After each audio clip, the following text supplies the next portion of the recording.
Casey's back again. Casey Morsell is back with the pack for his third and final year of eligibility. Folks, we're going to talk all things Casey Morsell and NC State baseball on today's episode of Locked On Wolfpack. You are Locked On Wolfpack, your daily podcast on the NC State Wolfpack, part of the Locked On Podcast Network, your team every day.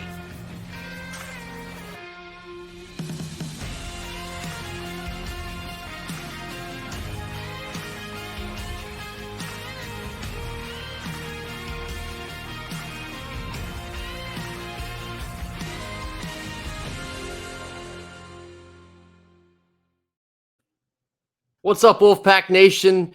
Thank you for coming back again for yet another episode of Locked on Wolfpack. Thank you, as always, for making us your first listen each and every day. Free and available wherever you get your podcasts and on YouTube, part of the Locked On Podcast Network. I'm Grayson Boone. This is Kenton Gibbs. This is Locked on Wolfpack, and it was an exciting weekend in the world of Wolfpack. We had a multitude of things going on, but here on this Monday morning, we are going to start with, I think, probably the most exciting news coming out of the weekend, and that is the return of Casey Morsell. Now, Kenton, we've kind of been operating under the idea that this was a kind of a foregone conclusion that he would be back anyway. Of course, Casey has been going through the NBA draft process, as many kind of prospects do as they reach their upperclassmen years, to get valuable feedback and then implement it into their game if they choose to return to campus. So here we have Casey Morsell on his way back for his last year of eligibility. Kenton, how big is this to get this finalized for Kevin Keatts and the Wolfpack? It's monumentous. It's huge. It cannot be understated. I'm choking up on my words a little bit because I don't have a stuttering problem, but it cannot be understated the impact of bringing back a guy like Casey Morsell is, or has rather. Let's talk about this from multiple facets. Number one, what he brings strictly on the court, just strictly what he does between the lines when that whistle is blown, when the ball is tipped off. To have a shooter that can space the floor like he can on a team that is very inside centric, that is very paint centric. You look at our recruits that are coming in, both guys that love to get in the paint, love to get in the mid-range and all that. You can't do that if you don't have guys to space the floor like a Casey Morsell, who was shooting incredibly from three last year. You just don't have the ability to do so. I mean, how many teams can say, hey, we have a guy who's gotten better at three-point shooting every single year of college basketball, from 18% to 26% to 35% to 41%. This is a guy that does that, and then on the other end, plays great defense, is going to want to take on the task of taking other teams' best perimeter player. And here's the off-the-court stuff. He is a seasoned veteran. He knows what this game is about. You do not have to worry about hearing, oh, man, Casey in trouble with the law again. Oh, man, Casey in trouble with grades again. Oh, man. And when you talk to people about Casey, all you hear is he's a hard worker. He's dedicated. He's here. He wants to do this. Being the best player he can be means everything in the world to him, and he gets everything out of his game despite whatever limitations, physical limitations he has. And with that being said, again, he is, to me, the equivalent of what Josh Hart was to Villanova. And because of that, bringing this guy back means the world to me. He certainly is. I think he is, not a shock to many people here. He's going to be one of the most important pieces to this team next year for Kevin Keatts. Of course, yes, he is coming off the best season of his college career thus far. And Kenton, you kind of touched on it. He took a sizable leap in nearly every statistic, from 21 to 22 into this last season. His points per game jumped from 7.2 to 11.8. That's a massive leap for, a guy who's 6'3" and plays on the wing for most of his minutes. He upgraded in rebounds, assists, blocks, like you name it, he improved. His shooting percentage was 46% and 41% from three. That's incredible. And then, absolutely. Yes, Kent, like you mentioned, then you take him on the defensive end where he's putting the clamps on their number one guy, whoever we see night in and night out. You can't put a price tag on how important Casey's going to be to this team next year, not just from his physical ability and his statistics last year, but also from a leadership standpoint. We just talked about this, Kenton. Between Casey, Breon Pass, and Ernest Ross, those are going to be your 3 longest tenured guys on this team because we have so many moving pieces over the last couple of years. But Casey, of course, is the guy of those 3 that's going to see the most time on the court. So Casey's going to be the guy that we're looking to be that on-court leader, a general. You had guys like a Terquavion, and I think Jarkel Joyner was a pretty solid leader last year as well. But this year, it's going to be Casey. You're going to get some leadership from DJ Burns, of course, because he's been playing college basketball for so long as well. But Casey needs to be that vocal guy who can take control of his other 4 guys on the court and make sure that assignments are being met and everything's happening the way it's supposed to be happening. Casey's going to be the guy for that. So you cannot emphasize how important it is. Of course, yes, we've been expecting this anyway, but to get this, stamped with how fluid these situations are, and you never know what's going to happen. It's refreshing to see him, confirm that he will be back in the red and white. I'm going to give you an old saying that I probably said on the show before, and I'll probably say it again a million times more, hopefully. When your best player or when your best players are your hardest workers, you've got something special. You've got potential to be something special, to do something special, because when you look at a guy like Casey who goes all out and does it all, and then he's also hustling. He's also diving on the floor for loose balls. He's also wanting to take on the other team's best perimeter player. How do you then look as a player not wanting to do those things?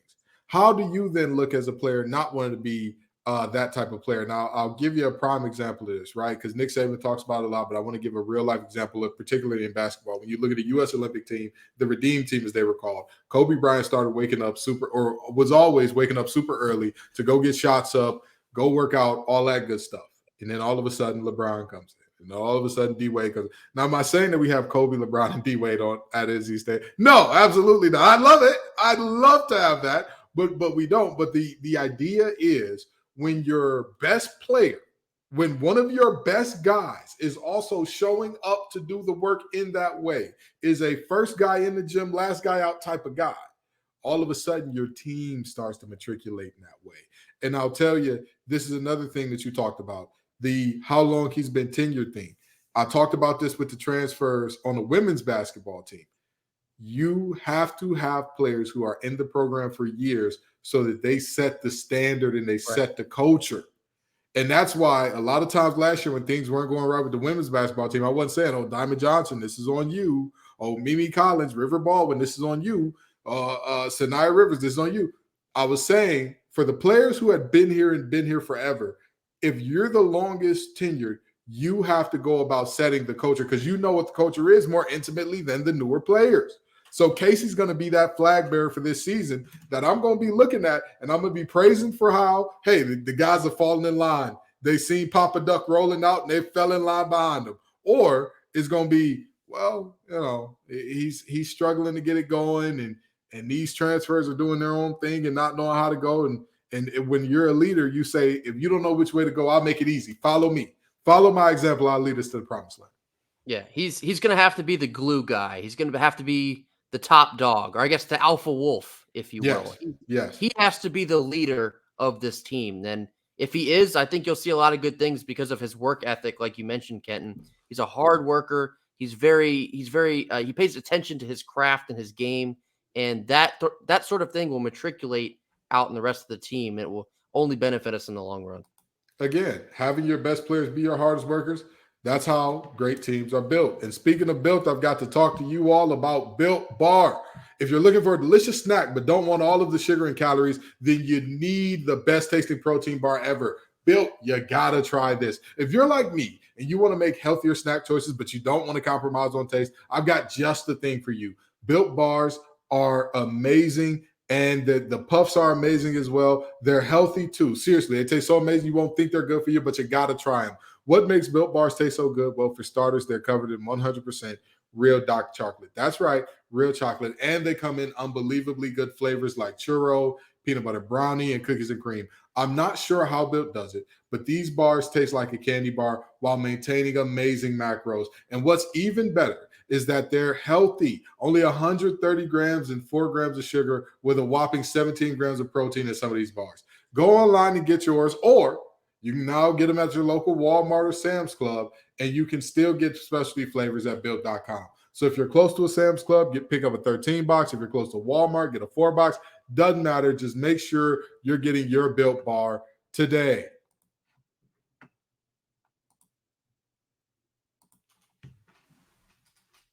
So moving forward here, it was a big weekend for NC State baseball. Like we mentioned on Friday's show, they took care of business in the Thursday night matchup against Pittsburgh, and they proceeded to take care of business the rest of the weekend as well, as we broke out the brooms and we ended up sweeping Pittsburgh. We won by a score. Sweet. We did. The Swiffer. We had the Swiffer wet jet out on them.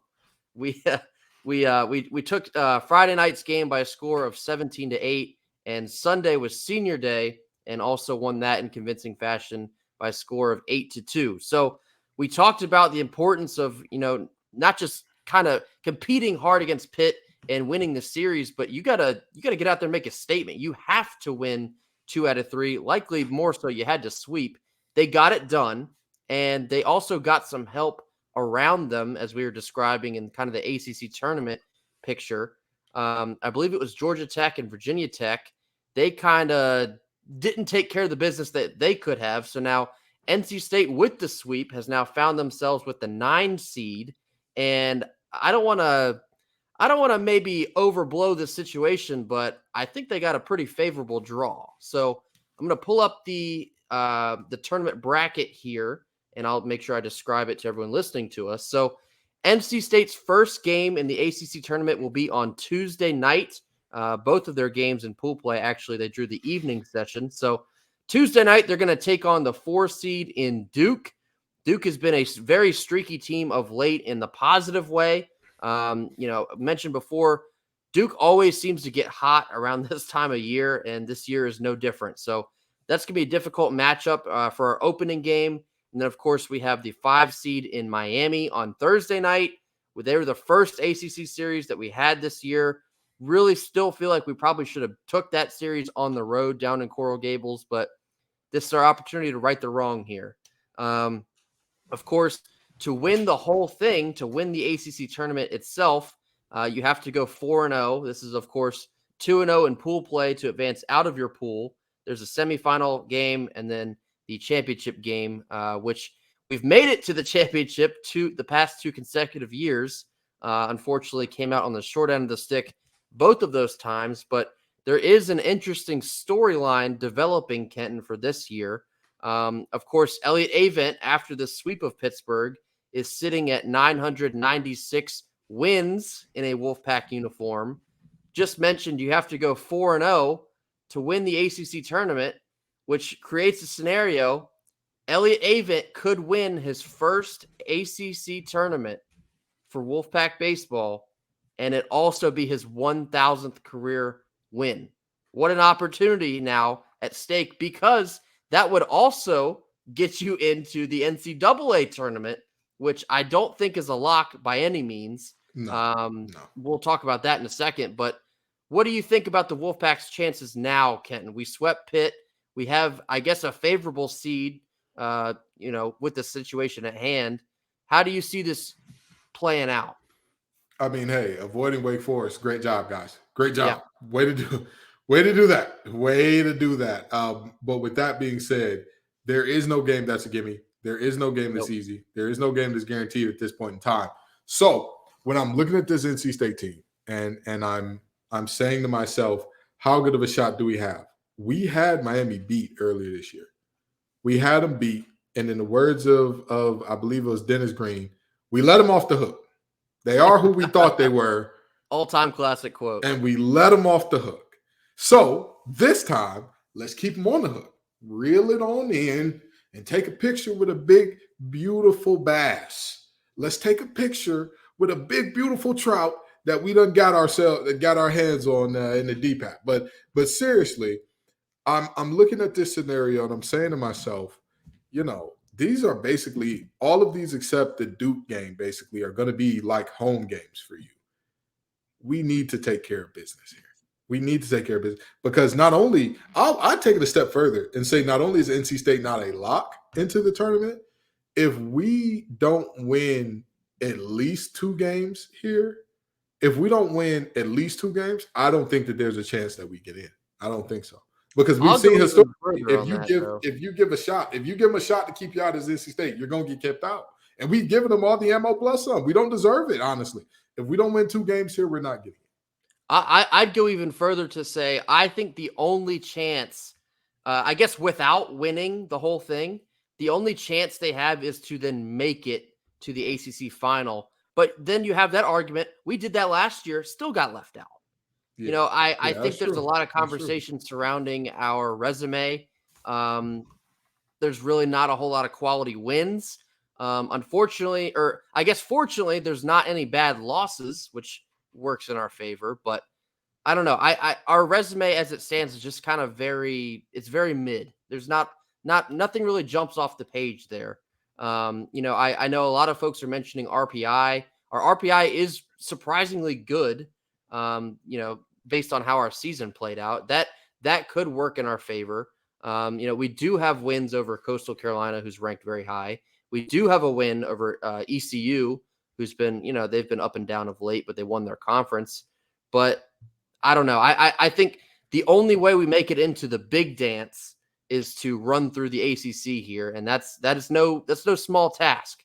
Like I mentioned, you saw the past 2 seasons we made it to the final, couldn't get the job done. So could this year be different? I'm not sure, but of course this starts with taking care of business on Tuesday night against Duke, and Duke is having a great year. They've come on strong. They deserve the 4 seed that they have.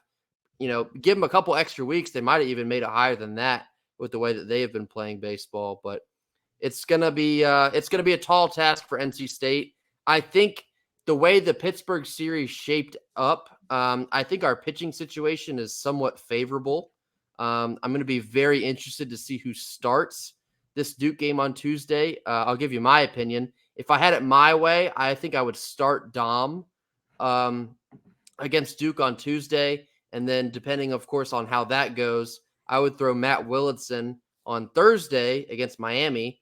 Of course, this is all hypothetical, but if by chance you make it through those 2 games and you happen to win, then you have a Sam Highfill for the semifinal, and then you just do whatever it takes if you were to make it that far from there on out. But the ball's still in our court. The cards are still on the table. We've talked about doomsday scenarios and hitting the panic button and this, that, and the other. It's close to midnight. I think it's still probably 11:59, but they could find a glass slipper here by the end of this week. But this is the beautiful thing about baseball. I say this often about football, and people act like I'm crazy when I say this. When you don't control your own destiny, you put yourself in a bad way. And with baseball, you always control it. So long as you get into the tournament, you always control it. You will always have the chance. Doesn't matter what your season looked like. If you find a way to tiptoe through the back door into the tournament, all of a sudden, you win yourself 4 games straight, and it doesn't matter what your season looked like. You're in the tournament. Absolutely. And, you know, I've talked about it here as well, but just last season, Ole Miss was the last team into the NCAA tournament, taking our spot that we thought we deserved. Ole Miss was in the last spot, and they went on to win the whole freaking thing. It's all about just getting hot at the right time. You know, we've kind of been begging this team to get hot lately. It's happened in some places, you know, shockingly cold in some others. But if we were to get hot, of course, now is the time. You run through the ACC, you make it to the big dance, anything can happen from there. You get some bracket luck. You just don't know. It can fall any of a million different scenarios. But like you said, Kenton, the most important part here is we still control our own destiny at the end of the day. And remember, you talking about bracket luck. Remember, everybody who gave us a chance against Arkansas. Who gave us a chance against Arkansas? Especially after that game 1, we lost by 19 runs. Everybody wrote us off. They said, well, it's been a good run. It's time to go home. That's it. That's it. The Omahogs are about to send y'all home on their march to where they got to go. And then the mayor steps up to the mound and he said, not so fast, my friend. Not so fast. And so this year we're going to need guys to step up. We're going to need guys to elevate their game. We're going to need guys to play in a way that we haven't quite seen all year, because this is the time. Like you said, we've been begging and begging and begging. You know what I mean? You remember the old, what was it? The Wishbone commercials for dog food? We're dreaming and hoping. Oh, that's a deep cut. And wishing. We've been doing that all year for this team to get hot. But if you do it right now, nothing that happened matters. Nothing that happened matters. Nobody's asking, is this team still supposed? Is Elliott? Does he still have it? What coaches need to go? If you get your 1,000 in the ACC tournament, that will be, and I mean this with all due respect to every other player and coach in NC State history, that'll be the biggest mic drop in NC State history. That'll be the biggest to say, hey, y'all don't know about me. Y'all not sure if I need to be here. Not only am I going to get 1,000 in this uniform, I'm also going to give you 1,000 with your first ACC championship in any one of the big 3 sports since when? 87? 1992. 92. 90. I don't know why I keep forgetting it's 92. But either way you slice it, I've given you your first one in over 30 years. Over 30 years. Back when you got your last one, people thought the internet was a fad that was only for rich people and it was going to explode. And I got you another one. And now I'm on the internet getting chirped by y'all. Exactly. Mic drop moment. And listen, if like I've said it on this show before and I'll say it again, if I'm betting on anybody, nobody circles the wagons quite like Elliott Avent. I'm just saying, I'm not a betting man, but if I had to bet on any coach to come back from some adversity to make it happen, I'd be betting on Elliott Avent. And if you're a bettor, make sure that you make a fast break to FanDuel during the NBA playoffs, because right now, new customers can get a no-sweat first bet of up to $1,000. Folks, that's $1,000 back in bonus bets if you don't win your first bet. Trust me, it doesn't matter if you're betting on the Celtics to get swept or the Lakers to get swept or somebody to pull off a comeback or to lose in 5-6. Don't matter. As long as you're on FanDuel, if you're a new customer, you got a chance at a no-sweat first bet. There's no better place to bet all the playoff action than America's #1 sports book. So visit FanDuel.com/lockedon and get a no-sweat first bet of up to $1,000. That's FanDuel.com/lockedon. FanDuel, official sports betting partner of the NBA.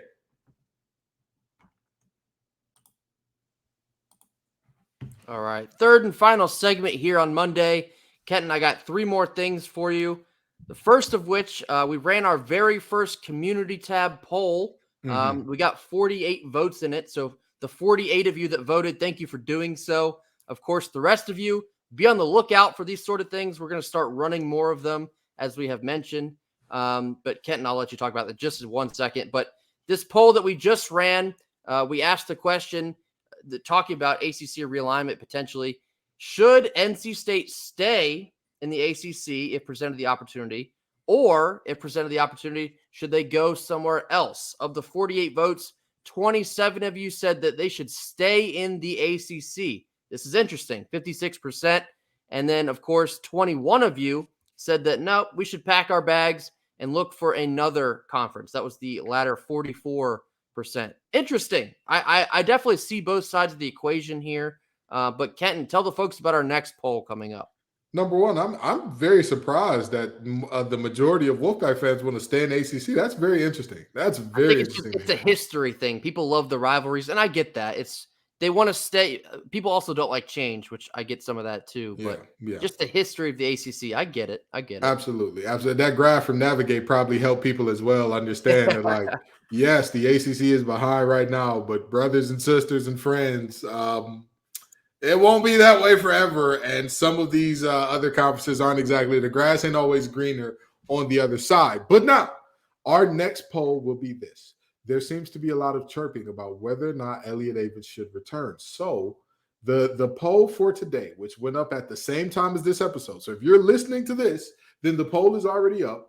Has Elliott Avent inspired enough confidence in you to feel good about the Wolfpack team moving forward with him? There are multiple answers, but you can log in or which you can see wherever you're watching this or listening to this, unless you're not on YouTube. So please, for my folks who aren't on YouTube, go like, subscribe. Even if you don't want to do all that, just go take a look at the poll. Tell me what you think. But with that being said, that's our next poll up. And then, of course, our last two things to talk about here on Monday, just very briefly. Big shout out to women's tennis. They became our national runner-up. I will not say who they lost to. If you want to go find that, feel free to do so, but it's too painful to talk about it. Yeah. But NC State women's tennis, for the first time ever, advanced to their first Final Four, advanced to their first national championship. They won their first ACC title. Historic year for Wolfpack women's tennis. So salute to Coach Earnshaw and the ladies. Wonderful job here. We're all proud of you, and we're looking forward to a lot more of this in years to come. And then our last thing here, we have a new Pac Pro off of the Pac-9 baseball team. And he's hitting dingers. And he's hitting absolute dingers. Former catcher Patrick Bailey got the call to the show with the San Francisco Giants on Friday. Made his first kind of action take place on Saturday. He picked up his first MLB hit, and then on Sunday hit a ball to probably the other side of the bay out in San Francisco.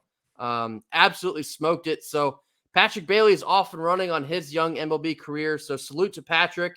Another good name, a former Wolfpack baseball player to get into the league, as we're kind of generating a bit more recognition for this Wolfpack baseball program.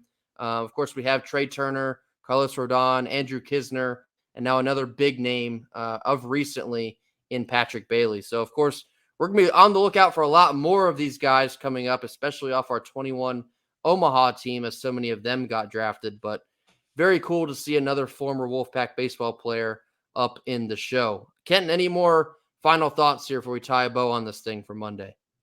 Again, regardless of how you felt about this baseball team all season, they still control their own destiny.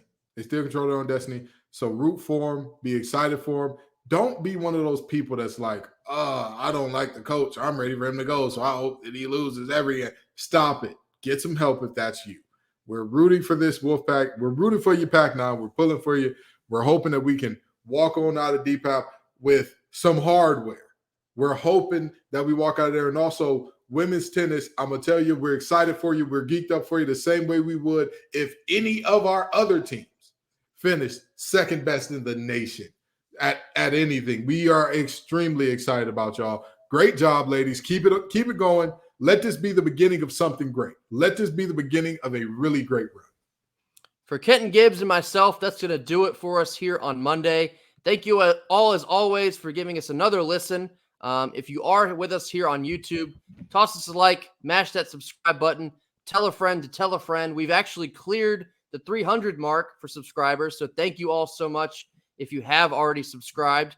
And we have our sights set on 400. We're going to keep climbing this ladder here. So thank you all for the support. We're going to keep this thing rolling. And as always, go Pack. Go Pack.